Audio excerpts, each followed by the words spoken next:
I can forgive them. So who says I'm not bitter? I'm bitter. I don't trust anybody. You can be anybody. That is very difficult to forgive. I contested this election because I wanted to make a difference in society. Everybody who supported Alan, they are sidelined them. I have a problem with the Akuffo. When he lost, I got heart problem. They can say whatever they want to say. It's me.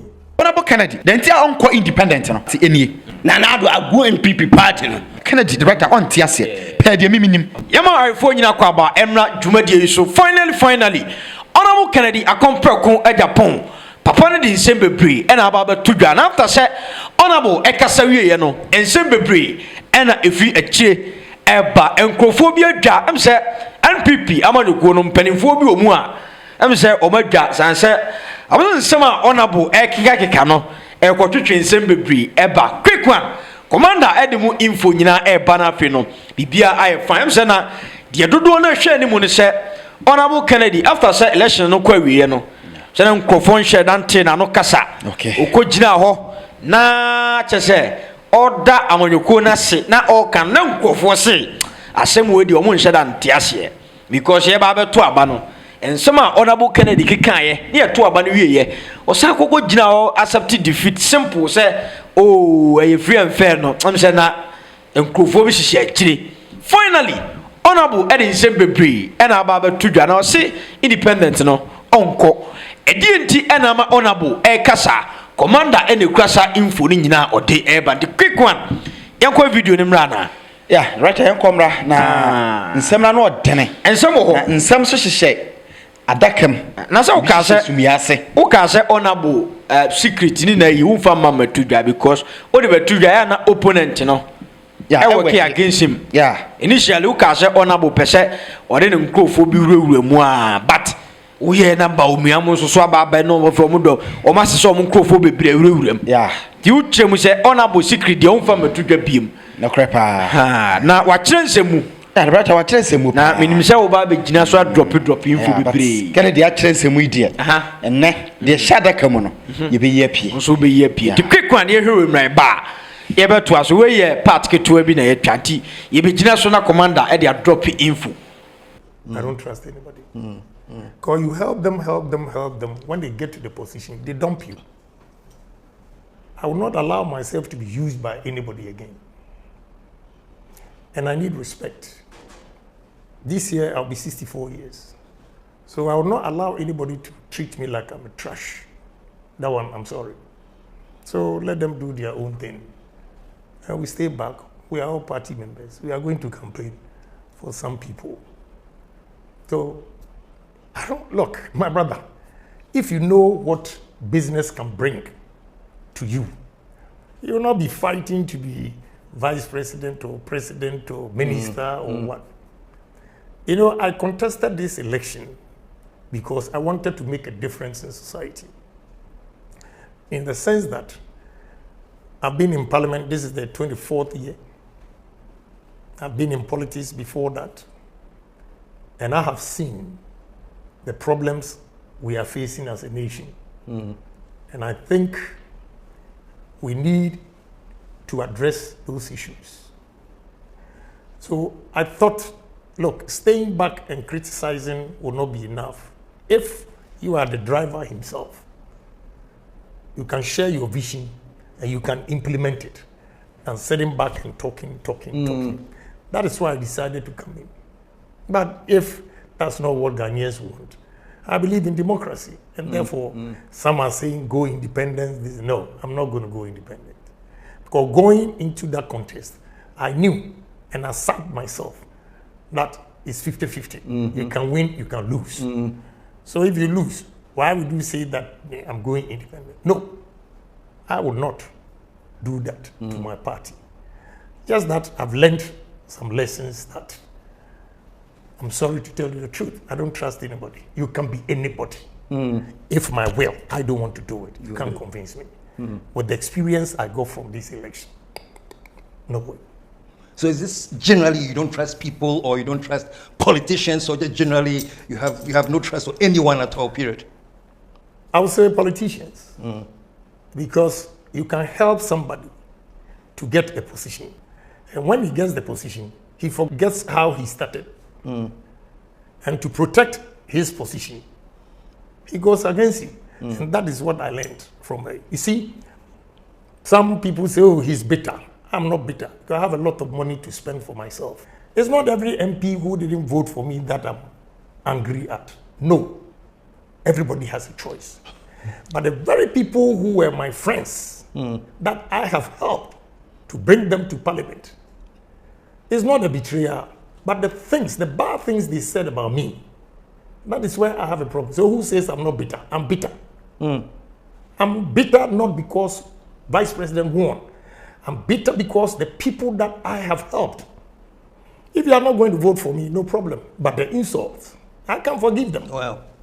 Now, these very people, were they people who had assured you privately that they are going to vote for you? Or they didn't? No. I didn't need any assurance.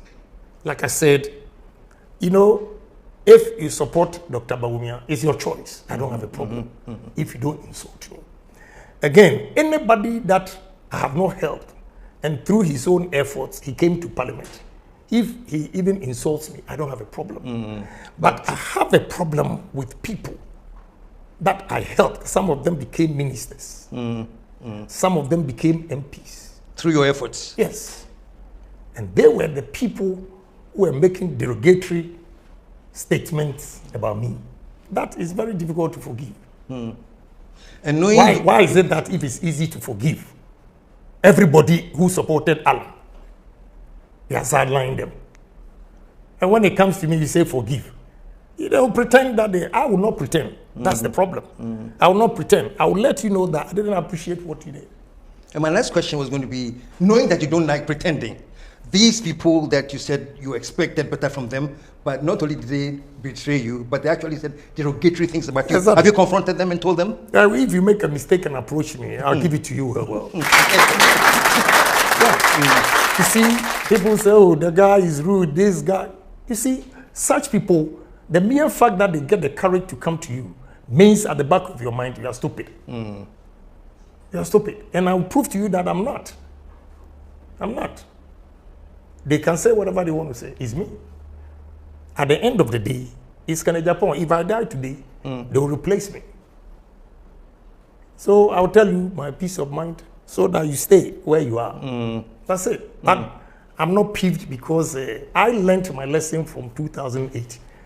When I put my resources, my soul and will, money, everything to support President Akuffo. When he lost, I got heart problem. So my doctors, they counseled me. They didn't know I was a politician until they saw my heartbeat and all those things. So I learned my lesson from that time, that I will campaign, I'll do everything, but I'll not religiously get involved and say that is do, die. And therefore, if I don't win or Mr. B doesn't win, I should get heart problems. That has cushioned me. Look, who says I'm bitter? When the results were coming, and I saw that the vice president has won, I told my team, I'm going home. Anybody who wants to drink champagne, come. We were drinking champagne. And I gladly decided to go and congratulate the vice president. But I'll be honest with you, when I got there on the stage, the people that have insulted me, I got so annoyed. That day was the first time I took my wife to public gathering like that. She saved me. I would have misbehaved. I will tell you the truth. Misbehavior means you would have physically attacked them? No. When I took the mic, the things I was going to say. I just controlled myself. And again, it is not them alone. I was speaking to the party and the nation. So that I had to control myself and, But I was going there, I knew I've lost. Let me tell you the truth. Here, this building, we have 42 offices. My intention was that, we do civil campaign. If I lose, I'll give it to the winner to use it as a campaign office. All my campaign, you've seen some of them sitting there. I'll give it to the winner to support. But the way they verify me, I've stayed quiet. I allow them to do whatever they are doing. These pickups, I'm not going to use it for anybody. But I won't give it to anybody. Will I keep them here? Yeah, I'll keep them here. What did they send a delegation? A delegation. To officially. A delegation. Yeah. Let me tell you. One MP in Western Region said to A+, that, oh, as for Kennedy Agyapong, he can win the general election, but we will not give it to him. And after that, then he asked, do you think you can do away with Kennedy Agyapong? He said, oh, after that, we'll go and beg him. He went to South Africa and repeated the same thing. Repeated the same thing. So, delegation from where? The delegation, they didn't see what they were saying, or they didn't hear what they were saying. I don't think any delegation can come to me. It's my choice. And you see, let me tell you, I like Vice President. I can easily communicate with him, but the people around him, the things they said will be difficult. But that doesn't mean I'm not going to campaign. I'm going to campaign for some people. And I use my own money to campaign. I don't take party money. Or no presidential candidate has ever given me money to go and campaign for him. So I'll use my own money and campaign for certain candidates. So I don't have a problem. So I'm still a party man. I'll do it. Okay, Commander. Yeah, Director. Honorable Achirisimu. Oh, Director, Honorable Kennedy Agyapong Agyapong. And I share no minimum say video no dey trend pa. Na say dey na do na hwe ni mu no. But wo dey iru mame. Director, Honorable nsem no. Yeah.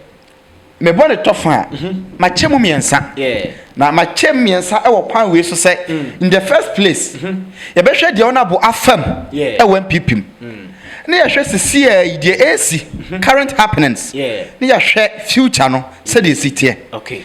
Now, Roger, may start with the Honorable Affirm a NPP. Okay. Roger, and somebody be a man for it on one cassa can be, the so one tea, and Tina, but trouble in our ha. Then you say, Honorable Kennedy, or start here, expanding when people, yen him dada and yen na and yen is sick and qua. The time and the life were wasted near my baby when people. Na yen kasa ono kwa na assign the time and the resources e wan pipi ho da bi nipa bebre nso abre wan pipi ho na mpo ebi mo start ye e na ono so mu bi na the writer Honorable Kennedy dey no so tie nsem ri ya pen nsem no e ba betwe adwen akosi nsem bia mi be yi abaso na ye din kan yi bia ba hada ni nyina ne se Honorable Kennedy akyerem se onya heart attack na na do lose 2008 election na the writer yen kai ye ho kakra okay. Say in the past, Honorable Kennedy, ayana okan sembebre say NPP for say ye jai munkwa say munkwa na munkwa kwa bede na mako opa ma minyina nchen na munkwa ko fight against other political parties say mo ye mema munkwa mo betimi a the brother na say wo hwe say at that time onya running mate enyo red flag bearer na NPP alusu no nya heart attack e dey na e ka kire wo compare these two situations they see that time onya akomayade and recently nsem bia na oka before say oba be call for say election we no na e kire say ono na one person na MPP no na bibia kita nsem but na e underground nti oye one person at the writer wa bra we MPP hu yie nti omo tena bonte a na omo ka so obekwa onko ena enye ono nko na serve MPP no this is to tell you say enye ne sika nko na ekom enye ne time nko na ekom na ne life ankasa eye at stake or the name nko ankasa eto lifeline so de my MPP na writer with this no be pese ye de ade bi bam na man for t scenario no any situation na see ye the writer ni nyina say Honorable Kennedy Penema wa go through no. Sawasha at the time Olusu election na okwa Accra Sports Stadium. Na Dr. Mahmoud me omokwa koyi na kire no ma declare as winner no. The brother issue ba kwa wasa raise e wo video ni mu kire se. Na nke ye jai na enya ne yira e ka ne ho a ankototo bomb. The brother it is telling you say ye ba be ka wa ha say Honorable Kennedy ni buafu na bufo hyen mu akopesa MPP fo no o kire mpanifo ne se ono Kennedy sebi o kikire ne sagu na cha enya yie.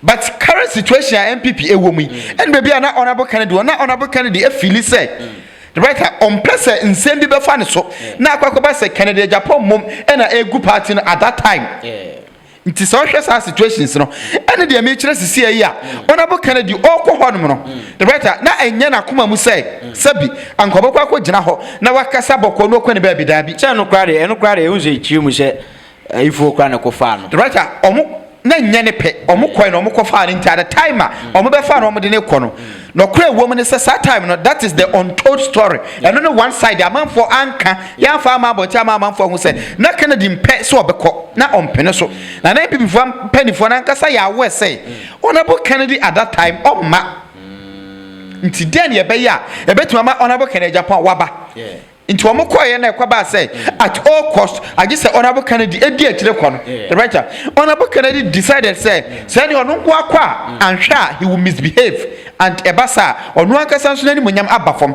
enu nti na oka in the video a ye hwe ye say all kono say masha on time fa na yire enko programs a e wa abanten but this program o de na yire koye me de na ha me ne say okodu ho no nana ro cry be kasa no na Mr Flag Bearer yeah. Mr Flag Bearer de na do ye no ase na ohuru nkrofo be ohuru Kennedy oh yeah the writer one has ade no and nanado the writer okran na menu e ho no o show clear say as omo ba party of jubilation omo ba ho so omo ba ji omani it say ya to abawie na ana ye pre ahenie ho na yakosi hene omo nipa di hene no omo try so omo ba ji omani di ahuru mu a manya akonya na ani no nti ho nanado o depict suban bia na e kire say ohuru Honorable Kennedy Agyapong because now they are 2 horse race obi a wonya heart attack yeah Honorable Kennedy nya heart attack as a result of nanado akonya wanya ni ebi si dawo nanado nankasa as a person that election no na was a okwa time because time was the last place I told about no na was okwa time nanado decided say NPP penny for including former president amwano na was wetimi ye bibi de boa extraordinary in time ho onko but enyina be kaya time every important personality in Ghana politics equal time but another decided say onko into wo na nkasa wo na apa kunya na di no you didn't go but Kennedy enya heart attack and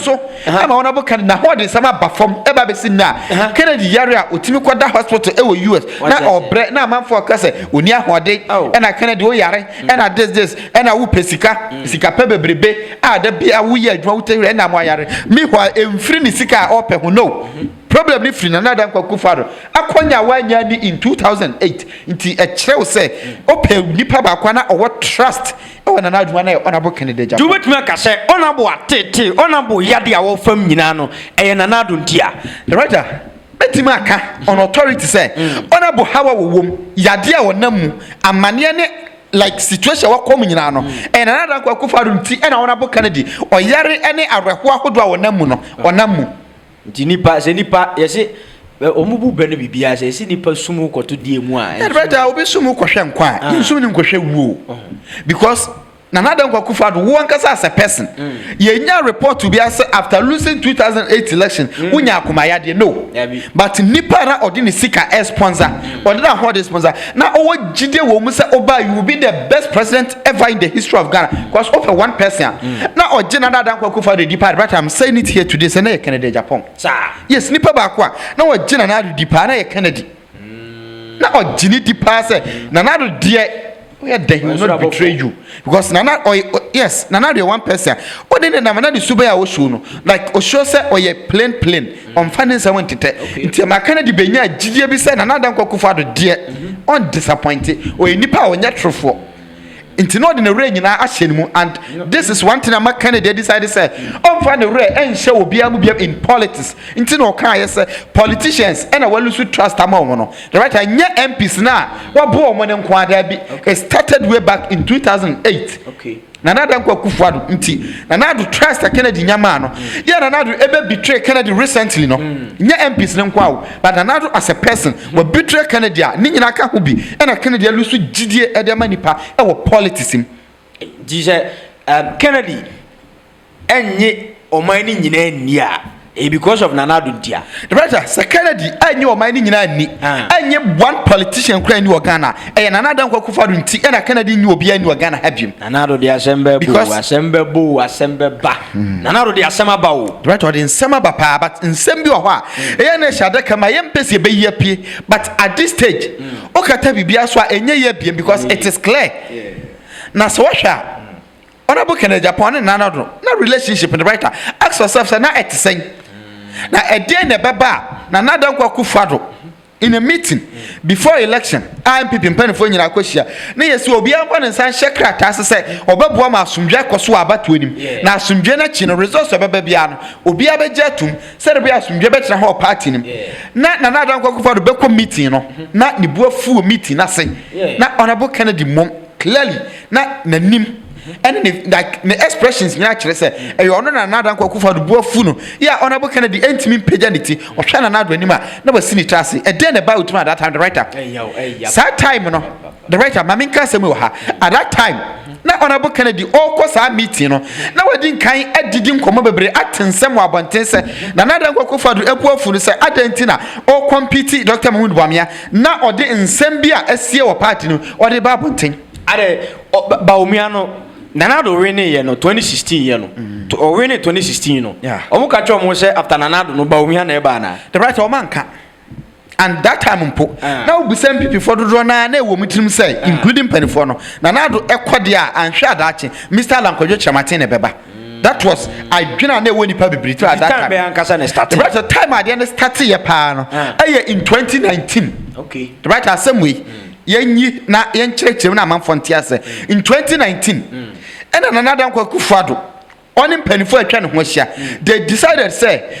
Nanado kwa nipa was replacing Nanado ebe Dr. Mahmoud Bawumia because the right omo reasons in here so Dr. Mahmoud Bawumia edi Nanado ade a ebe ma Nanado esa wo twa to ho no enye obi foforo ne beba nti se amena wo ho omo japotos bi ato ho se niema bi ankoye mpo a because Dr. Mahmoud Bawumia they will get opportunity to correct those things na by Kennedy the onye NPP ni the right omo say Kennedy NPP ni but Kennedy Mr. No nonsense man ela Kennedy ayese oye disciplinarian nti se kuro no ewo ho a obemie kuro no tiremu ye so ma bokro no bi a the right Kennedy be expose ni nyina the right how na me pesa me dia asem ne fa on ma meje ni guase how na me pesa me dia asem ne fa se no kura ne nyame anim nie Kennedy one person na why na adwen se that chimpo obe president ya se bi oye ni nua na wa bokro no a obeyiwa ma se wa bokro no and Saudi and started you know the writer in 2016 MPP eba be call election no and Kennedy started the campaign na o kire mu say MPP ba power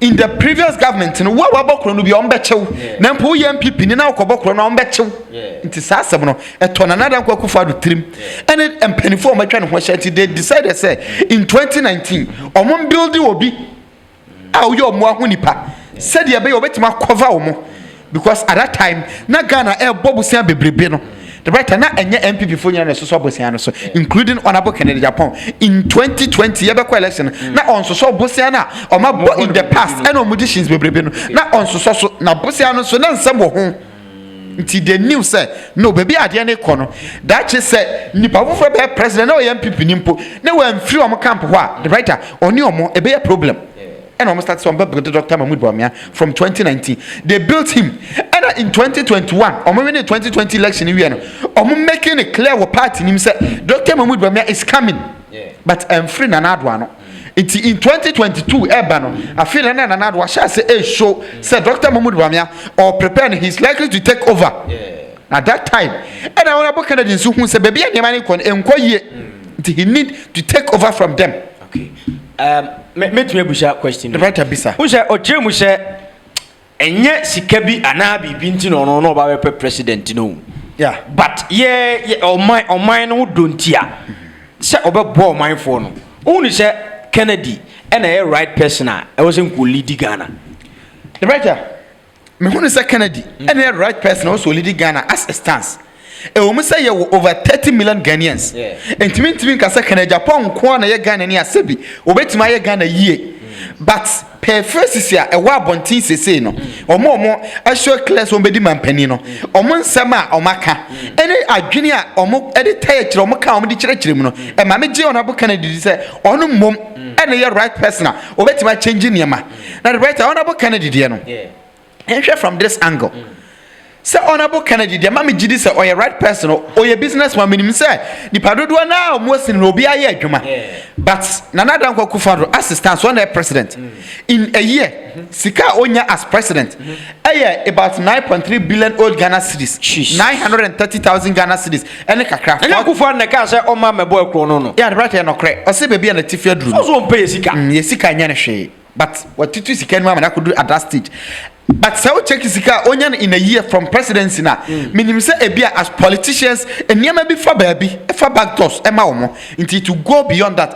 But Honorable Kennedy as a businessman the business ba kope will get him sign real estate no will get him 50 or 100 times sika na do enya as president no in a year. So what am I say nti ono ne de no already onya president no sika onya from the businesses no way ahead of sika na do enya as president. Nti e kire say enya sa sika no na ye ne de nti na oba. But there was something in him. I know they pushing to be president. The writer. Politicians sometimes but with Honorable Kennedy situation and in some now campaign like or campaign here as I complain against former president time and not not this time also campaigning against Onwankasa party the writer then ask yourself, say, why in the last 12 years, what campaigning, and I say in the last 3 elections, what campaigning against 2 political parties are Bakuye main opposition party, yes, Satamana Wabam, Nabaku on one Kasani party, on one Kasa up to date, or that's so a board, or that's so a board, so Ghana gas. Ask yourself, I don't know still, or about complain about Sa government and Sa leaders. Check his situations. There was a difference for Honorable Kennedy and the so-called politicians. Politicians do not write up or many opportunity say on be complaining against or more opposition leaders.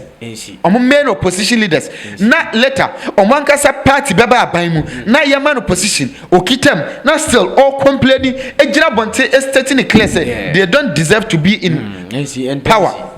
A child said Nyama Nkoye and or different. The right into Honorable Kennedy, meaning someone for I get a picture and clear. And Nyama will go through. Yeah, what was that Jim said? Independent, the uncle, and provoke Kasha independent. Yeah, the writer, Joby Raho. Mebraho. Yeah. Now, before some Raho, who said my chance, so many means, but wait a year, they will go through. The young father will go through and twin. Okay. The writer said it will go through the air twin chain. Now, the Honorable Kennedy, the next aspect, I got to the current situation. Nema equals to say between one NPP. The writer, any day after way, a besi. The writer, dear equals to say, and no bad saying, I'm a young with the entire Kennedy, unco independent. Okay, the writer, me baby, remain for petty. The writer, I said, Honorable Kennedy, currently, or NPP, now will be expected to be free NPP. Because the fans in the brain, push it, until whom free NPP, now unco independent, or about 2 Abamano. And our Honorable Kennedy, as 13 class, there be unco independent. Nti amani pa bebre bi say I don't think na unco independent. The reasons in saying na a day and a day ni mu a wa planning na a day na ekoso. The writer yen kire nsem uchim say be ahefo no mbeti ase. Yeah, writer. We so na bo kasa wan kire nsem. Wan kire nsem. Tu na uchim. Ye be kire nsem. Na niema bi nso a e sha daka mu no ye be ye pie wo ha. Ye pie. The writer Honorable Kennedy. Yeah. The entire unco independent no. Ma me fa e no start enie. The writer when him say Kennedy Agyapong or one person NPP ni more dupa now was spending a lot we're wasting a lot of resources at NPP now enye no na nani hwe nemum Honorable Kennedy the situation currently NPP party or more power or more supporters your NPP faithful so the writer you were NDC and so almost a party or more opposition, or main opposition party, almost more members and more faithful members. The writer movement for changing so about to stay. Okay, now can get one in the writer in Kitwani in house so for me one side. Until about 3 different sizes. Now, so check you the writer in about 16 million registered Ghanaian voters. More than 8 million. And I said 10 million. I decided I will be a wadada. Okay. It is Honorable Kennedy Tenor say or co-independent. It's up to him say floating voters no. Any or more amount to but or much as registered voters no. The writer a whole and work penny pa. But a bit more already didn't know voter register but we are day on twaba. We should accept that. Some crofobia hormone twaba. Either a yes and I yes. The writer no more twaba no. ebi mi wɔ hɔ a ɔmo yɛ faithful to ɔmo political parties ɛne ɔmo leaders nti wɔno oyɛ da wontimi ntwene ma ne mɛto aba ma wo nti honorable Kennedy as it stands wɔkɔ independent a ɔbɛbrɛ ansa no anya required vote a ɛwɔ sɛ wonya no de win election because voters a ɔmbɛkɔ akɔto aba no in the whole country no ohia 50 plus 1 vote ansa no win election ask yourself ɔkɔtwe saa vote no every political parties nim ansa no watimi da win election ana because enye floating voters nkwa na ɛkɔto aba and ɛyɛ very difficult so ɔbɛtwe saa manfo we nyina ade ɔma free baabi ama ma ba beto aba de ama wo yenyi ntum saa sɛ ɛdene and honorable Kennedy he is aware of this onim dada now sɛ wo yɛ independent ya ɛyɛ wonkwa but wonkwa wontimi nkyine the whole Ghana nya campaign nti wobɛhia ɔmo mbe supporto na wobɛhia campaign team no based on regional level regions ni na wobɛhia nkrofo ama campaign aboa wo nti ɛbasa ma adwuma ne very difficult for you na ɛbasa nso so a wo spending more than political party the right or like cinema over the election because political parties na etoda enema bi ho a on spending the second sam fam kobiem because ekuro na wokoso no the party no ho the party ra hihya nema ho dada but wo as a person da bia obekọ ba bi wo kwa wo ye hoho afei na wo nko a wo de nema ekogu akwan independent no so akwakoye wo nko a ankonam bia ni a onkrofo no hwe wanim se wo na abeyiska but political parties no we timi yi free ana we yi free ana we yi free ha the right I no correct obi a hwe wo anim because eya wo nko na we decide say wo nko abekọ saa kon no nti eya wo nko akọ ye nyina ye ntimi enkasa wona bo Kennedy sebi oni faithful fans ya omo betima yi omo sika donate nipa bebrebe yi omo sika donate all right ona bo Kennedy nankasa ye sikani a obetimi di ni sika ye but the right apart from do sika kwawura mu eduru ba bia you can resources in election enye sika enko enye vehicle cars enko the right personality nkrobi ho a o as a person as a leader no the right o hia krom ho ni to endorse you o hia krom ho ni so oba convince krom ho for no but eba say a very difficult na nipa bebre nso nya doubt say election a we independent you oba win na wabre minya honorable Kennedy akameto ama ne pa but because oye independent no oba win na wabre na honorable Kennedy nso nim say ade we say at the moment ya see current situation the current happenings here wo hui say okwa independent a NPP for na nkasa nim say honorable Kennedy okwa independent a be affect you until they will fight against him. That is one idea. A set tight corner be. So honorable Kennedy, you know, so independent. NPP for will rise against honorable Kennedy. The writer in politics, it drew baby. There are situations to be. I was a what say.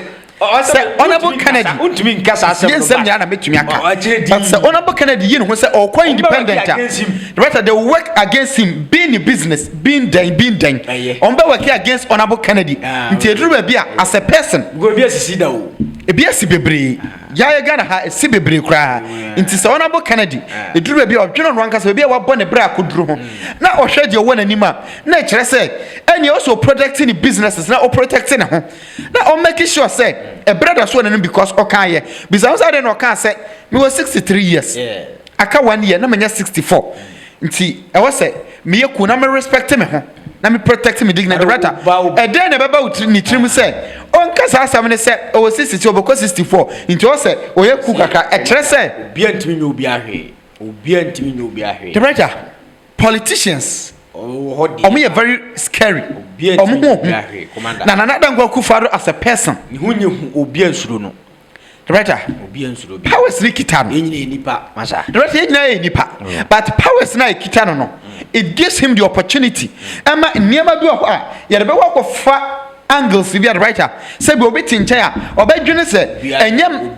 emfiri soro ba bi efiri ankyere bo asasi so right of course obi ankyere bo enti niema bebre ho na metai ka se honorable Kennedy the right me ntimi emma abonte meka nsem bebre ho amintimi meka nemum yentie se honorable Kennedy protecting niema bi eno no ankasa ne ho eno nti nyame ya adoma afi no obekọ 64 years nti oba build ne ho nti washa honorable Kennedy obunu ankasa believe say still our opportunity for the future The better and an nipa bebre so ka say ene I don't want call ankwadwe chematin. Yeah, dem ko for kapa.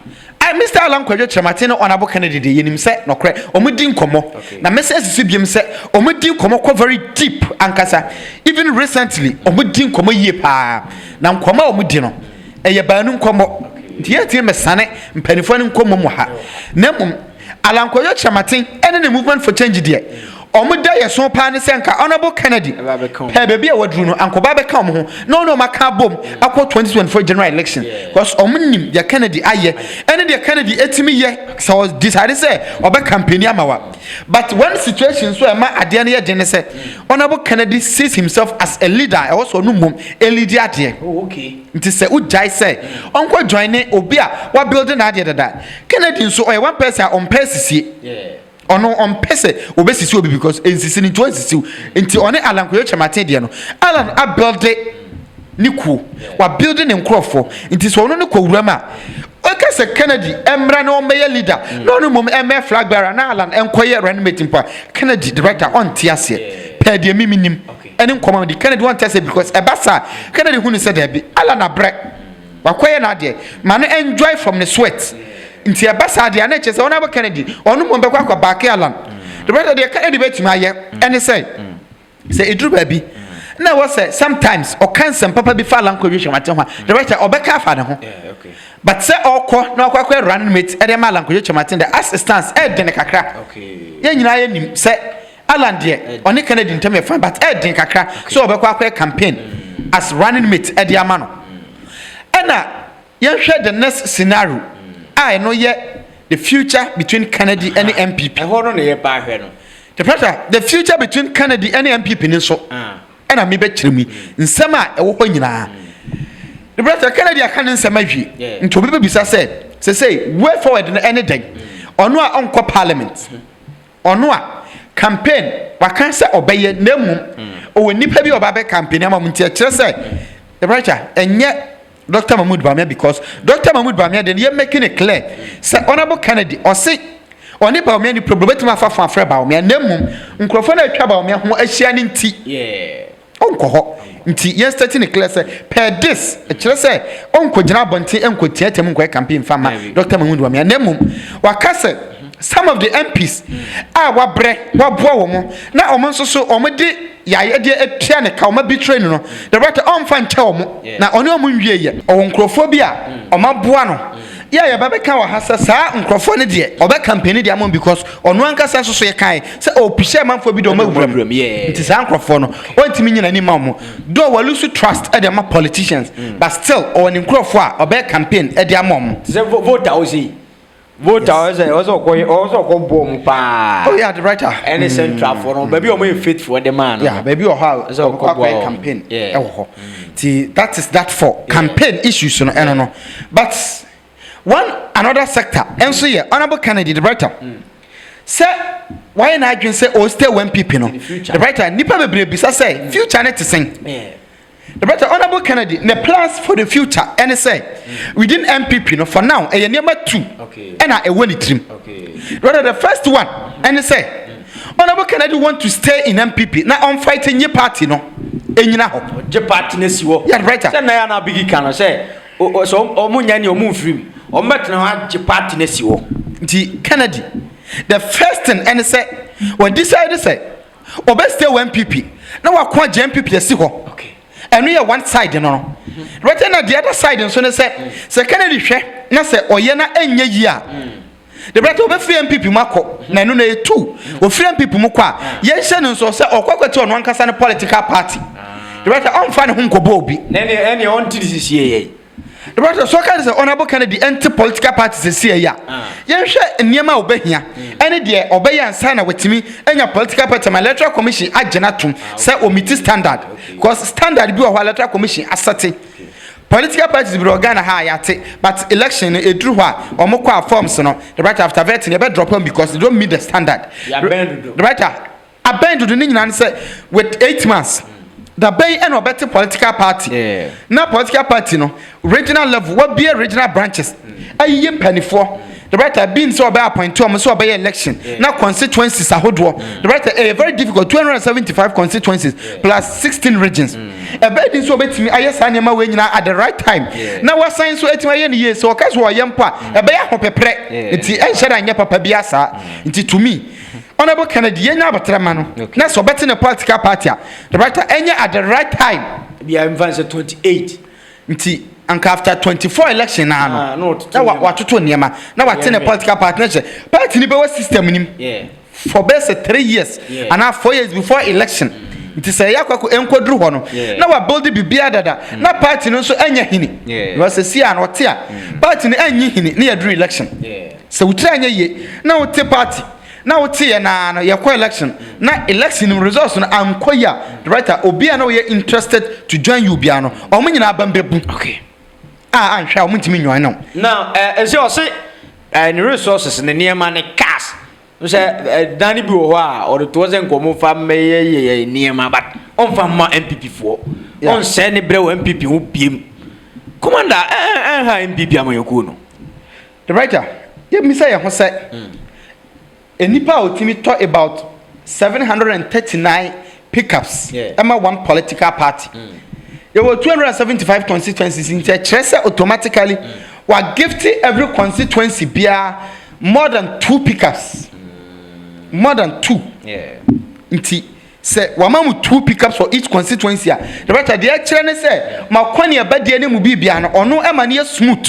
omamho ye ha nti say resources ne emma biema the right how effective amoye e wo various constituencies na bekọ from na no na nchen ni sika na odi wuram na the right e bekọ from na no na nchen honorable Kennedy factor say all kind of cry say ogina bontaye campaign na manfo boje ne so the writer ensi biem nti obi adwen be ne say diama Kennedy anye campaign amfa MPP no ene MPP for mabokro no mu twa ntro nti na Kennedy atwe ne ho akogina baabi no one idea was a 20 MPP mpanifo trimu no say honorable Kennedy anye campaign say the dey otetem no ye de no people will not take it as if say wa bre and as if MPP for omhwan na hi nemu people will start believing say any MPP for abokro no said na honorable Kennedy eka no say omubokro no a obetwe ne ho no omabokro no nti na wo twe ne ho say na amanfo be start agedi per allegations ahodo a wa raise any nsema wa kan nti basa it will affect MPP election results say wanya say untumi mo beye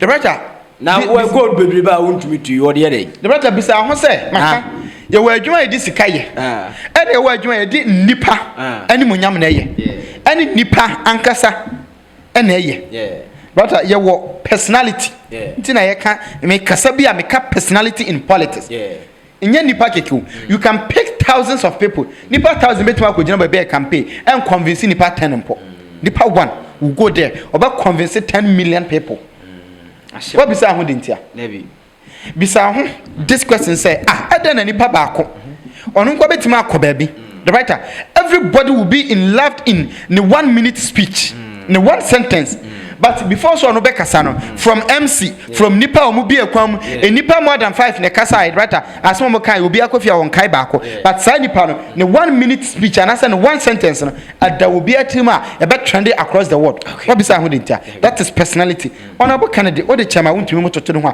enye the personality is huge difference no huge and so sa chemu she MPP for no she da man lusu ye na wo mutim so mbema na lusu o meto atia no ombe de ombetimi bia mpanimfo no MPs ni bi no wa lusu owi o makopa na job because omunim so no oyo obi a ase ne yemu ye wati ase o wonde o Kennedy die o pa na chawa so obeti ase yensa na MPP fo ne ye yo so tremu the right time ni ntia they took him for granted omo fa na say honorable Kennedy die they wa ni bufu a oye kekra we gidigidi no onya ye dimpe na koma abafom okopa ne chawa bibia free no mo that is how he is nti se wahwa okaye se oban na sa MPs na omo eye sa anya mane kire no oban na he will give it to you or the bemma because we realize say atoso and omo hu sa de ne say honorable Kennedy baby ade na duru no the brother yen working against him ye mane ma se oba no kre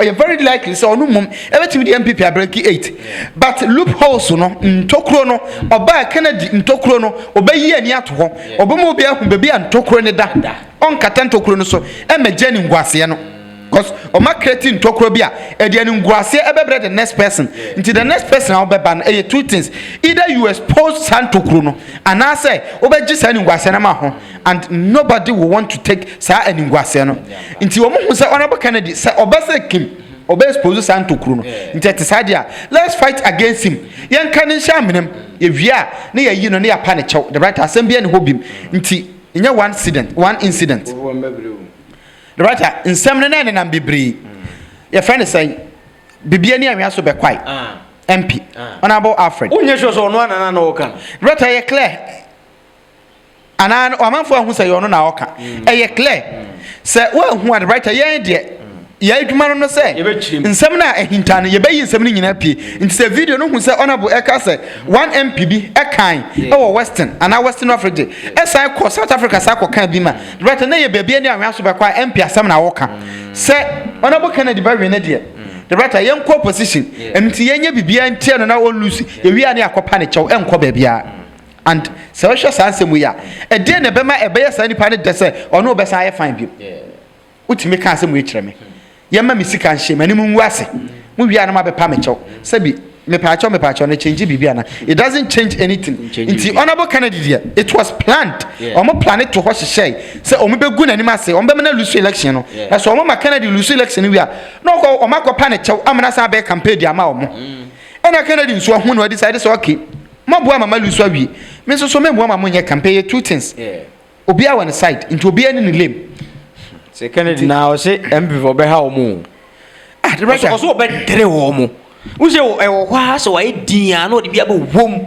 no kwa sa kwotena se din we no e say on shada mponje wo bebre o right and say NPP ayi o mo campaign team meboa mo o mo yi campaign team o mo yi manifesto committee to o mo yi manifesto committee na ani na wotwe campaign team na fe no mo be start adwuma because omo communications director ye na fe na wa grant one interview nti omo nsam na fe na ka be trend honorable Kennedy so as a very intelligent politician and on so pushy in interview ebe share at this stage nti ya hwe de obedre ne yonko now MPP Dr. Bawumia campaign team the communication director okwa interview the writer ask yourself more than 3 days in nsam na duru hin enu ba bia honorable Kennedy granting interview how many hours in nsam na duru hin and make a personality chiro nipa Dr. Bawumia campaign ni nyina no ejira ne so kasa ni nyina ejira ne so no okasa ye enuru ba bia media houses entry moy YouTube and TikTok, even TikTokers or post here. Ask yourself, say, Kennedy,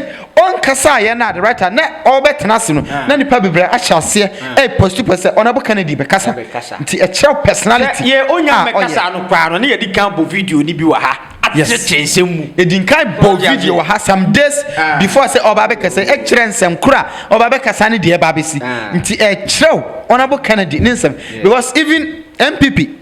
Dr. Bawumia campaign team no director of communications no okoka sai no the you expect say come for be bisa be free bisa say commander ya say but there no what is behind the scene nobody is asking I say ehia nkrofo but Kennedy din from there na be ka say Kennedy din sem e ba betu dwana amam for start say omu bisa saa to say Kennedy be ka sai nti yantia say difference ni huge so mo adre Kennedy the what yen hwe baby a me drew no so mo na start ye baby a be kwa akwie na sabi the other form unsura hwe ase o honorable Kennedy has already lost primaries into ono dey bi okay yen kwa big issue na yeah right I am a big opportunity man because we ne papa ho asem ne papa ho asem na aba no papa ho asem ti ye dia yenko the quick one a big J enso eba na obewuram abigi watana the commander de mana akonwa ma me na abigi ntina se ha abigi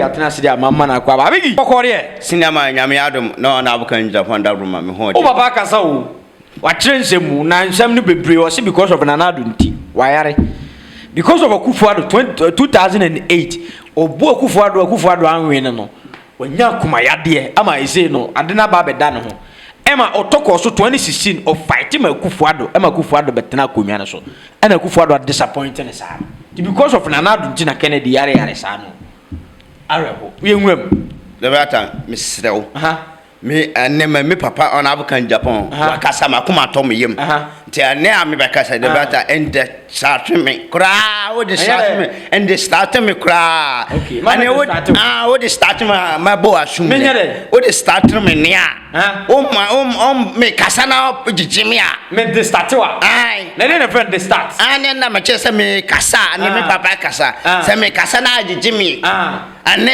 na wo se Kennedy kasa na wakoyi utina na ai Oba so you fresh. Na say me fresh. Me fresh. Come ready.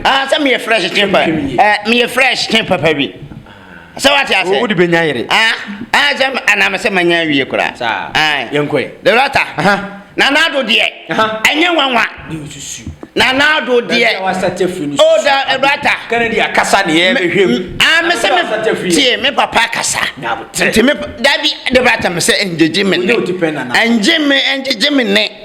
Na ne sere me papa kasa na na do nipa bone ni ba akono no me da bia me ka me papa on African Japan me fight man no o me nin me hia no da papa no ne sam ne ya oyema NPP ma NPP aye ne na na do abunsamfo abaje NPP aboson enya bi ne abunsamfo sembu ha ti kasa bi o ha aya susu wo de susu afrifra ho ntoma me nya santini na baba fra antoma me wa me de ntoma bi ba ntoma be na me mfamfra me nanado da ben sisi me te o ha na me de ntoma afra no abe na me de ntoma afra no ta nanado no me kan ma me kan na se me san ko fa me afa na me ko peska ko ntoma bia na ade brata misraw ne ma me bumfu kura na bufu ekwan o se ekwan maza de brata me say enje jimi anopai so o je jimi a de obehunu uhu adepa hwe nanado de me ka kira wo ni upani paboni ni wa sem pipi partner wa han pipi enpanifo ne nkofo aye nanado hwe na obi a watena se aye campaign amaw wa yato aba wanlu no wanya akoma yale hwe ene nanado atemaji na sinchen na wakofo omo amambre omo amanya hwe our party omun sell omun for omun sika no makuma ndo party no ode omasin ane mahmuru bawnya ane santero je chama wontumi mo hwe African Japan be ma ni munyamfo hwe bra wa bra wo party ni mu nka samble nka dura na nka yade abonsam bi abaifuo bi abasisu no sankofo no ka wose yade ona abu na sisu ya so ona abu nsasa ona abu ye ona African Japan ye wa bra party nim na ni kwase wo ne nkola bi omamu ni hwe omamu bra party no omamu nanam na nado ti omanya akoma yale no omamu nya akoma yale awo na nado ho no ye mfa ma no ane aso dabi na nado me se wo pepe nipa wa papa ma nipa bi mpanifo bi anya akoma yale anya yale pa aye nanado de 2008 de afiri ho ba yina ye na ye so di nanati do achi no na African Japan nyina no nanado aye afiri NPP me se I am yam nanado ayi wa afiri NPP nanado ayi ma afiri hwe nanado sa every time ya ni bre ya fatema nanado aban wa yie nyina afrim number 1 on African Japan number 2 me abidi wa yimi afrim wa pam kofo bebe o menye tbe nyina na betima bobo omji ala na matre wa pam ya nyina ya ni abrese nanado mbra nanka nanado dies ya kasem ko mfata president eya mo hwe nanado ni nipa na nim ti se panetrimo sum mo hwe nanado he so hwe na wotna spana papa ni gina na study ni part me say yes ni trimo sum sana life ti nanado de me de brata me say papa me nja ni dimbo tawo kopem so be si afira kwanta na oja ya party ama nanado agu NPP party no wapam anyansafu a mo adwene mo otu ebi no na African Japan alan wapam mo nyina free NPP no de nkula ntutwanhwia a obetime control mo party no mo e de omaba nanado de wagu NPP party wa same NPP party and wa my NPP party ni nya akono Nam Debbie Mikasa, the NPP party nanka canina, former president Akuffo Peso. That time Satamna, NPP party and Kaitisa or Babuna or your virgin, or just the brother mechanical credit, who Banajana, one combat or Sobako. And then the NPP just happy. Nanadu, Nanya Chum, Nani Modu, all Timin, call on Makophobic, no hand and the pump of free party. Nanado ani mundina ama mambo. Na se nanado se se memete na me kasa na nanado ba wase me ja solo ho. Abe. Ana se 2016 na ni minti se. 2008 sisa. Na ni minti se 2024. Ene e ba na se. Ye ni ba bi okofa sa ni mu e ba. Ye nim ba bi okofa sa ni mu e ba. Ye nim. Nti I was me said that call research. Akọ research hebe bi na do akọfa ni mu e ba because 2008 to 2016 me who sa ni mu e wo na do ha to 2024. Enti anya me kasa me wose me ma aye me to ha na me sono na me ya me hwe ona bu yetumi ato abahwe na do yiri kura ntimi anya akoma yare na do bampo ntimi anya akoma yare fo na do na hwe ona bu yetumi na do nti ona bu yetumi anya akoma anya yare awo ona do ho sanpo wutumi yinima sanpo wutumi pam na frem people no Shukra tata. sanpo wutumi mana ye basa wo amfana nya hwe na wonye na do oye me se papa oye nya atwom se heaven ya media aka me ma na do nsi ho se heaven me se the brother me se heaven ya media aka na do ka me ma ne mpe gate na no kora da sa the brother me se asama me ka me se nya agro na me to because Are why there? na do wase Ghana wase NPP wapam animunyamfo ai mama mo atwiri mo adu anko babo patama pata animunyam apano wapam mo nyina tika heaven pa ya memedia ka gate na no ka me mana na do kura me ho ko ba ka maka kira abofo se akwo ya obade ma ne du ha heaven kura na abese tina na do de mesi minimbe bi okofa no animu e ba brate ana me na mani afrenta ana ne ma masa ma ahwefo mu ne fra na akoto abama no ansa me na bia na satam na me hu se na nanim tie ko na na do 2024 de wo yi de nima ye uhuna nkofo nka o ma mo beka no muntimi nka agise me na meka na o ye o de nya be asembu ha susu de brata sabi asem etam no kore da ho wo se yen kata so yen fanati yen kata so ana mpanifo so ka ntam ahia menem ha ye de be pii tinanado sambele ya obi ntimi kan meke enkencha se yen twa so nanado sisi wo pagya oni dabi penny na sa mindi na tem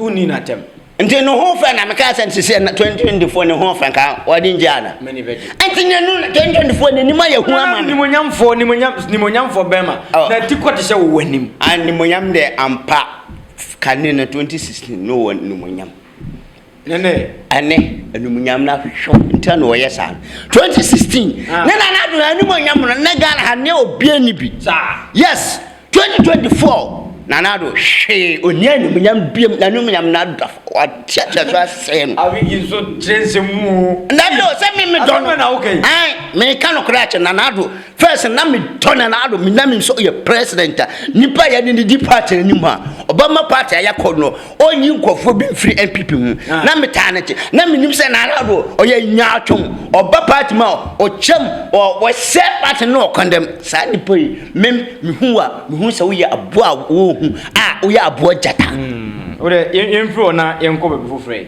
ana ensem na doso de bata yenko say ose time a omoto aba ne wie ya Bawumia Awu ne ye na nso ko congratulate Bawumia ko ka se wo manya free and fair election no bibia e kama oti ase but wachire mu se eye ne wife ntia ne wife na se calm ne down wo ko ye no the way na do mo ne nkrofo bi ye MP fo bi a wabo mo pen the way na mo sie ye no na se wakoya nkonam ko na ko wo yanko be blast wo mu but ni wife ena dwudwo na koma the brother kamin de na me nipa no na sada na nya Honorable Kennedy Agyapong no nipa na me nipa me wisa abawe ya to ye nkofo bia nwi na aba no na nkofo kro ka se ade Honorable akwaji ska na me kwa me na me afa me afa na da na dwindwensem Honorable na me nim se Honorable wo bam oye kokoduro no wotumi kasa ama bam na na do mu nyina ko so down Honorable timi akotina ho din timi akasa abana koyie no na me wisa bibi wa akire ati na ma dweno ha na me se de bi ai na Honorable ne ira ya de ne ira tun oye oba papa waso watun ne wife ti se Samira pepe Dabi enko ho ne wife ti se Samira ni wa ti se Samira Bawumia Awu wa hwa ahwefo babo me ka no kore samsam we o ka so Honorable Kennedy Agyapong ne wife nyanse ni ti se Bawumia agire ha wa hwa babo babo no en si da na afukyo Bawumia agire betima tu Bawumia se jai ade we ya akọ no na ma tumdwemra onye da nti ona abeyere die madam nyame shaw Samira hoya Samira wo se ya din komo wo so se nkomo no ya din komo wo so se no ye ka nyansa fo asema wo zo kofa nkofo bia baba hwe oba ne die ona abeyere me se me salute no wa ma wa kire se sa ni po ye no wo so nukunu di Ghana nimu se de ona aba na adwene te sa na yere di first lady yes whether oye first lady as fatano now wo se me se ya ja sansam no ye din komo papa bi abama sudwe bab Ghana ba ma ne ma papa ba NPP ma enkofa sa nkofo ne ma Samira so obi o so obo pa masa minja so lon kwa me say me kasa wa ni brem ja ko se na samu ya wo ke min kan ata no me ka de na akire no bom ya ye me ka fo de na o be so bo ni dimpo me dinya asafo nkoma o ko fa nkora bi be frasa ya sa o ma Samira ya kwara na small e na bi gi ususo ye di nkoma ya minye ye ho sa o ye sa na me bu afu me pe wa asam de na we o be me de me pe wa asam pa ahwe ba sa o be me de na be me bo wasu o be bo me maso I'm hit you ahwe me intim masa mani brese ya en cross no kra he me say sa semwe na ye mo nwa se ona ba ye di because ona bo minimu fat da ho a ona bo ntra fat no nkoda fat da se fat ne da ona bo ntra fat because adena ye no me hu se ye koto aba me hu se aba ye ona bo dia say o sakra chemu se MPC ne MPP fo ni nyina mo plan se o wona bo de ye man lusu iwia e kopa ne che obeti ase so we say na plan o say o ma hu se ona bo de so ase de bia meka MPP mpanifo na MP fo mo nim se ona bo de oni hwe bibia ni mu onim hwe nti ye lusu aye kopa na to a oba pene omu mutirso ma pampa so enene mo ne mo ne de mu bedi nkwa na mo dwene mo de babuo party no mo mpe nya atwom sa MP no sa nkofo ni nya me twetwe omu ka sa nkofo no bo sa trimpo no hwe ona abude enyem atie sa se me okotena ho ka se waje atum awo asumdie no kra no me makoma nto me yem da sa afena makoma to yem afena mo hu se yes ona abu akasa sada no ko jina man hu se okasa kra because dia na ko na me hu se ona abu de sa se me ontwe mo because me na nyanka no kra sa se me ina na me jina platform so ho ka boma ka mateto ama mo no because omo ye Babylon fo nko no gugo na do de say nyam me hu se enhye bi ni free baby ba ama ona ba ye din na wo mutiriye be de me bomba ye say sani man ketingete na start NPP abontena NPP sa kadia ba chikura manya kase pan free baby matudwa no mo nyina lu se o mo bompa ye se ona abulusu no mo nyina so lu se nani o mani mo abuase no mo nyina the brother me ani brese ho ani brese ya anhame tie ya me mani bre he sabio yankofa due bi medi party nim na dua no ebu na obi so be pagya na mo so mo mpe dua na ebu no enye dua pa ya kan se wonyina na yesi yankofa fra mo masi ho a mo mpe fra mo no mo pe onyina ya de bodan so je honorable na ye from papa no party anka ye di na di ani mu no hwe de o maye no honorable hwe akuma yale odo sika ahoden ni bibia ho de abo NPP party no le hwe de o maye honorable nti NPP die me say de o maye honorable de ye de ya o manya ho aso o say ni cast on say ni bibia wo NPP hu biem ni cast or the office mom say o fa me campaign yi ni nyina on say bibia o de nsi ho ai MP4 no so be mafia wo ai honorable kura wa anya kura ka basere o say wa kaseti ani bia wa we campaign ti ani bia no say bia emfa so hu say te say de nkrofo be tu so o starting mom nyina show down ai honorable anya kura ka basere sasa me honorable mesro shemu ten on shemu kana pa o mia mu yi mane mo Bawumia hoya Bawumia na watamfo babo watamfo babo watamfo so nkoso o se nyehwe yese bomba watamfo ba hone say I didn't think nya bonsam nya meto no firi soro ba fom no ka cha asase fo mundue sasa nya me ka say asem bonsam no te soro no ha nya me ena oto no ba sa no ka cha asase fo se mundue ya ka due o ti asase ni due mo du e due abokase pa nti sa ne te nti ma yan ka se nya me say mo mba e ma atamfo na bonsam no nya me onyo no na to nyuma nya me I didn't think nya me kwa o bo no kwa wanti mi anhwe no so ye ne yenhwe no so munjai na tamfo me honorable enye campaign kura mo o yes campaign kwa me demonstration where o sorry mi hu so na akojela platform so be campaign ma Babylon phobia me demonstration te honorable me na na wa hwefo nyina where campaign ati honorable say dia o ye ne yempe me say honorable onim no ko ye campaign sorry say me kojela platform so no ye campaign ma ba mahuru ba nya me ma twe abuluchirefo nyina Ghana fo nyina aye demonstration ga sia tia honorable ntimi nya hwe I was ntimi nya de better me sing and ni frani na ni hu ade o wani da so se na ni ba to ahwehwe shi ni dem enti me de metime aye no de better be wonwa okay yes honorable omnyiro hu no miam campaign o bia busa me yale na sa obi sisi wa ba wa kasen wo yale me boa na obi ahu se wo yale na omo da omo nye omo lusi ya na fe omo ada na omo lusi ya me matera avu me shata de white sa na masere sa so what you say na anti aye ona ba ya ona bu nyame shira so wa mama kuma tom yimpa sisi wa mama manyani da so pa wo so se me de megidie ma wa wonya nya atwom te se ai na ro yemfansiana and better yemfansi ene wakasa bibri wa ya de do the but nana do yesusu fire no enye dabi na me papa na NDC NPP anim me papa na NPP anim se me papa na anim me fire no nana do na anim no condemn party na me fire na maintenance abusuafo ha brighter media abigije ne commander ena oti o monkan ye de bu sie ko ebe san ba sisi e yakra mu nyina